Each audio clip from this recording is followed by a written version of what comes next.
Hey Sunrise, it's Andrew here for your small group questions for this week as we look at Genesis 16.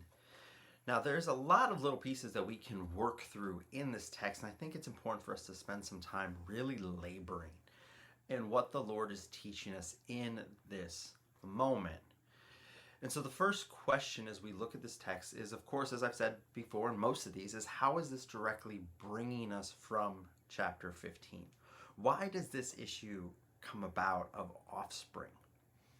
So of course, as we open the text, we see Sarai struggling with the fact that she has not been able to produce offspring. That is the problem. That is the challenge facing them.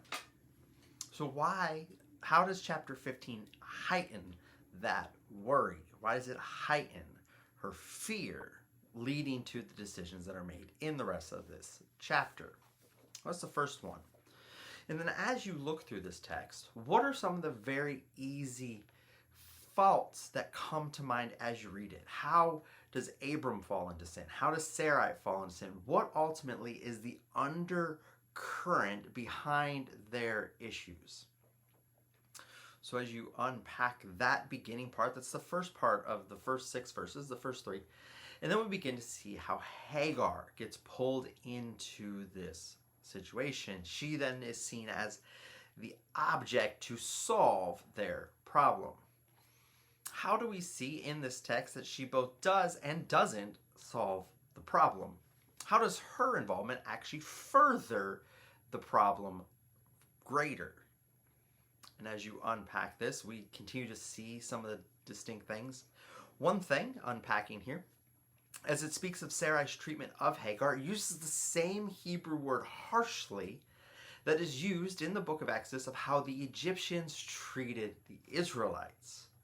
So using that language before us, how does that then make us see how the original audience would have heard this text? How would the original Israelites entering the Promised Land, coming out of Egypt, have seen Sarai and Hagar in this moment?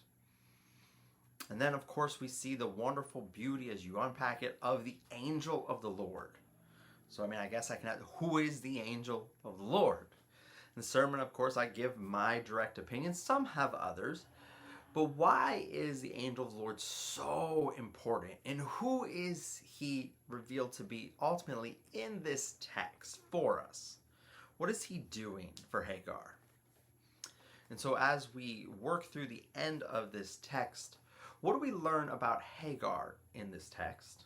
What do we learn about Abraham and Sarai? And then ultimately, what do we learn about God? There's some amazing things that we can pick up in this text as we work through it. And then there's going to be some questions that'll come up. I hope that you work through this text. You should have some, such as when God speaks to Hagar through the angel of the Lord, that he gives her a similar promise to Abram. Similar but distinctions. What are the distinctions between their two promises and how are they similar? And then ultimately, do you think at the end of 16 that there would be a question lingering as to whether or not Ishmael is the promised one? In the text, what are we seeing? Because this is about to set us up for what we're going to look at in chapter 17. So I hope that you'll spend some time in the Word, spend some time in small group, and of course, Sunday morning as we unpack this text together. Hope you'll come ready to hear the Word and be encouraged by the truth of who God is. Can't wait to worship with you guys on Sunday. See you soon.